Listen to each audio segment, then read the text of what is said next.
Hey guys, what is going on? Welcome to a special little video of Warship Gunner 2 Portable. Yeah, this is the PlayStation Portable or PSP version of Warship Gunner 2.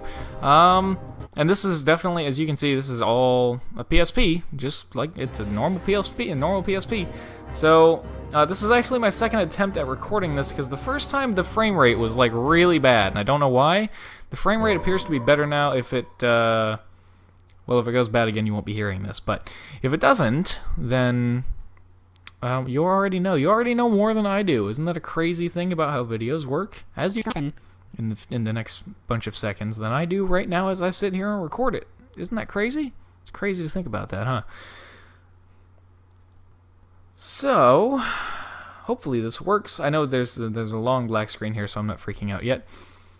And, yep, there's a little loading thing you guys can see. So let's see if the frame rate is better.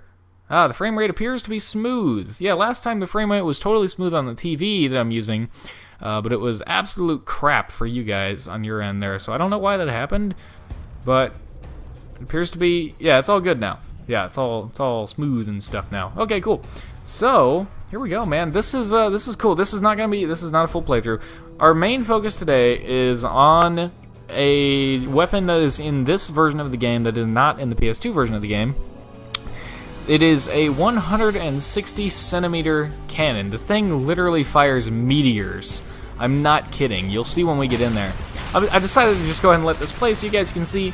It does look pretty smooth and actually not like with awful resolution for a PSP game. Well, I mean the resolution is tiny, but like this is like really good looking for a PSP game, you know? This came out on the PS2, the original version, in 2006, and then it was re-released on the PSP in 2009. And when they re-released it on the PSP, they actually changed a few minor details. The most important change, I think, is that they actually added 25 parts to the game. So the parts, the maximum like parts in the game, or every single part in the game, there were 1,500 different parts in the game in the PS2 versions, and in the PSP version there are 1,525. So they added an extra 25 parts, and one of those is the 160 centimeter gun, which is going to be the main focus of today's video. Yeah, also, I don't know if I said this already, this entire game on the PSP version of this entire game is only in Japanese. Like, only. So I can't read or speak any Japanese whatsoever, and I'm not going to try. So does frame rate still look good? Still looks pretty smooth, yeah. So it looks fine at the title screen, and then you click A and you click circle is what it is in this one, and you're like, okay, yeah, Japanese. I don't speak it, but because I've played this so much, I know that I generally know what stuff is. So as you can see, I have a ton of save files because I really love. My favorite part of Warship Gunner 2 is always the beginning, like the first half of the game, when you're not overpowered and you're not insta-killing stuff, but it's still fun. It's not difficult, but you're not insta-killing everything, which is fun. I like that part. So I have a lot of these starter saves, but I have this one silver save here, which is the very, very advanced save. So if you look in that, what appears to be a paragraph there underneath the mission that it's saying, you can see in the second line of that paragraph-looking thing, it says 1350 out of 1525. That's the parts that I've collected in the game. Out of the total different parts in the game, I've got 1350 of them, which is, you know, a lot of them. That's a good portion. So I have played the living crap out of this a while ago. It's been a long time since I've really dumped time into this game on the PSP, but I have gotten very, very far. I was never going for 100% completion. Oddly enough, my dad did on the PSP version. He also does not speak Japanese. He's just as American as I am, and he does not speak any Japanese. He didn't even use like Google Translate or anything, but just using his knowledge from the PS2 version of the game, which he also has played extensively, he was able to get actually every single part in this game. 1,525 parts. He got all of them. So, here is the twin-hull battleship that I run with most of the time. Probably not the best thing, but I don't care. It's fun, it's fine, and it gets the job done no matter what the job is. And those two gigantic-looking things on the front of the ship are the 160 centimeter guns, and you can see those other guns there are just 80 centimeter guns. only 80 centimeters. It's not a big deal or anything like that. So that's the incredible size of these guns that we're talking about here. So if we go down to this menu, this is the design menu. I'll go ahead and show them off in the blueprint screen here. Like so. There we go. So here we go. Frame rate still looks good. I'm gonna keep checking on that so that we know.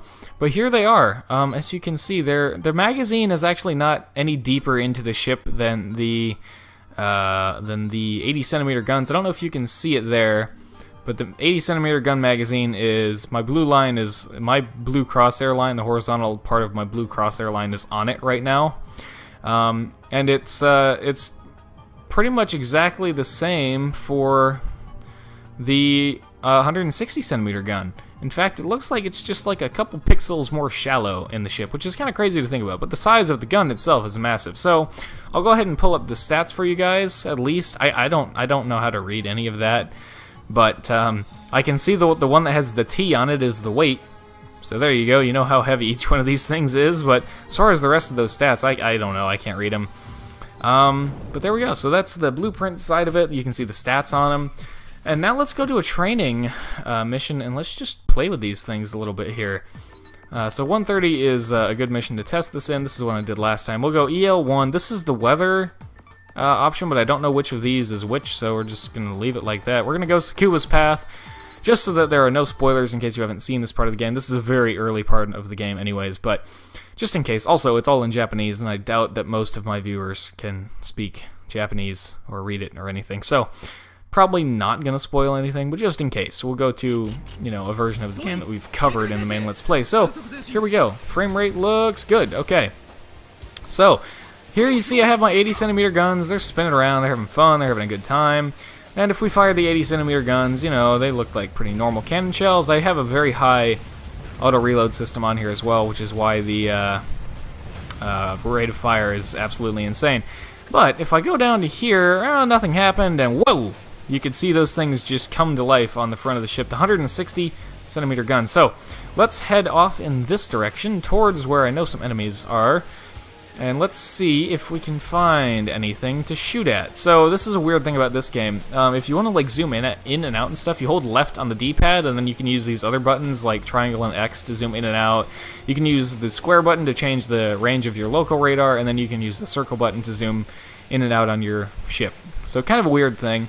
But if you see that pop up on my screen all the time, that's why, because that's how you have to zoom in, since there is not a second analog stick. And as you can see, the range on these things is crazy.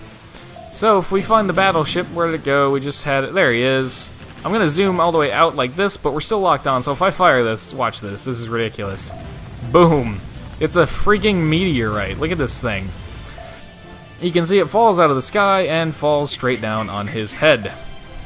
And now if we follow, now this is cool. If we follow this PT boat, right, we're locked onto it, and you can see we don't have like the typical locked on reticle, but a PT boat, as you guys probably know in this game, moves pretty fast. Hit it, no problem at all. That one's going even faster. Let's hit that one. Let's fire at all these little PT boats. One hit, one kill, one hit, one kill, or one shot, one kill, one shot, one kill every single time. It doesn't miss, which leads me to believe that it is guided. Which, when you think about a guided meteor landing on the enemy, is absolutely insane. As also, the other crazy thing, look at the rate of fire. Look at that rate of fire. You can't fire more than one at a time, but who cares? When you have a rate of fire like that, I'm pretty sure that's faster than our 80 centimeter guns by a little bit. So it's faster than the 80 centimeter guns. It does significantly more damage. It's guided, and it has a ridiculous amount of range, and it just looks ridiculous. I mean, look at that.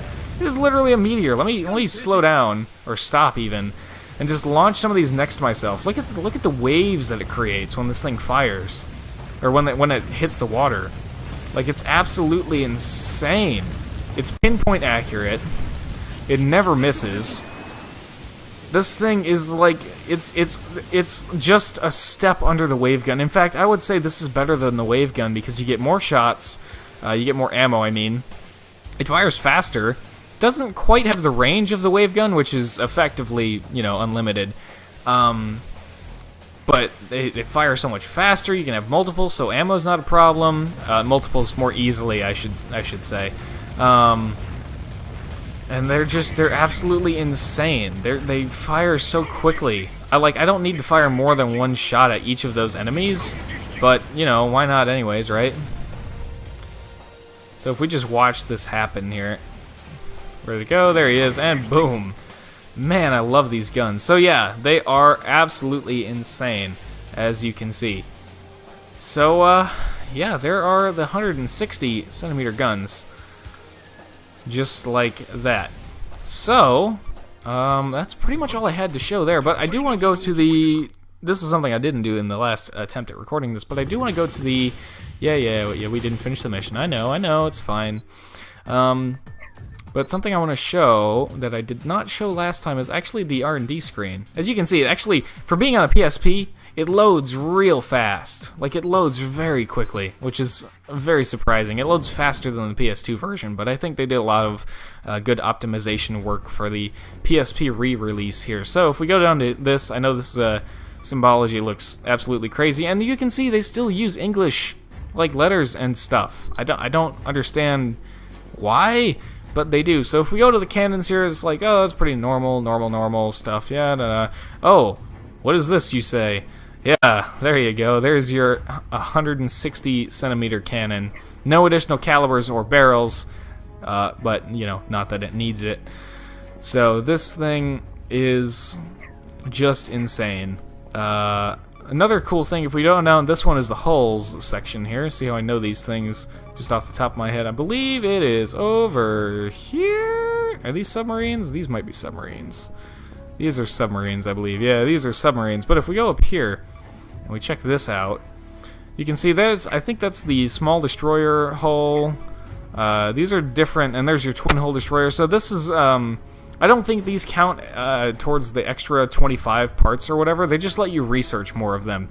So something I was saying in the last recording of this was systems in the PS2 version, such as Enigma tech systems or the ammo assembler system, where you can only get one in the case of the ammo assembler, or like very few in the case of the Enigma techs.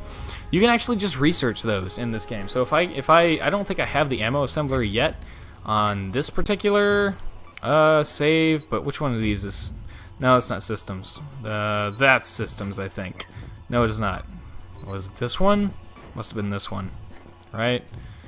Because it was like... Was it this one? I mean, let me look at... Yeah, this is systems. So, here's your attack systems, offense systems, defense systems, movement, and then something else I can't remember. Oh, these must be the Enigma tech systems that I was just talking about. Yeah, and as you can see, there's more dotted lines for more stuff, but I don't think they actually count into the new 25 parts. I think they still were counted in the original 1500 because they existed in the game. It wasn't that 1500 isn't what you can research. It's just unique parts that exist within the game. And I'm not sure if flags that you can collect count into that or not. They probably do. But it's just everything in the game that you can collect, basically. And there's 25 more of them. One of them, of course, is that 160 centimeter ridiculous cannon. I can't tell you what the other 24 because I don't know. But here we go, the 160 centimeter gun. Absolutely insane weapon. So that I hope was enjoyable for you guys. Now, let me know in the comments if you guys would like to see a playthrough of this regardless of the fact that it's in Japanese. Anyways, now something that's cool is they actually voice act all of the cutscenes in this version. That's another small thing that they changed. So it would be kind of neat to see that, I guess. Not that I speak Japanese or can understand it, but, you know, it might be kind of cool, be, you know, a little bit of a different experience. I know that the screen is very tiny for you guys. I can see what I can do about making it bigger, so it might not be small for you guys. In the preview window, it's really tiny, and on my TV, but I can see what I can do about that. But let me know what you guys think in the comments. You know, playthrough, no playthrough, you know, cool video, but don't worry about a full playthrough, or yeah, we want to see more of this. Let me know. Let me know in the comments, and also let me know, very important, let me know if you want me to keep cutscenes in or skip them because we can't read them anyways. So let me know, and that'll be it. That'll be it for me. So thank you very much for watching this video. I hope you have enjoyed, and as always, I hope to see you all in the next one.